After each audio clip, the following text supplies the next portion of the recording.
Привет, друзья! Давайте посмотрим, что же вас ожидает в отношениях. Подумайте о человеке, который вас интересует. Ну или вообще задайте такой вопрос. Что вас ждет в дальнейшем в отношениях?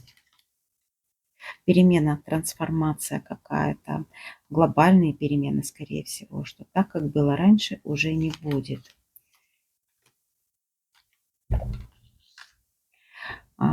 Знаете, скорее всего, что это будет какой-то урок, как судьба преподаст вам определенный урок, какая-то,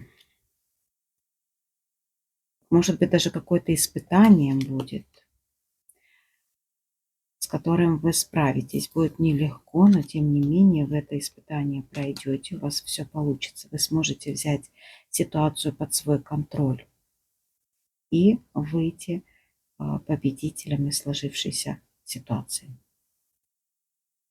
Вот так. Всем добра.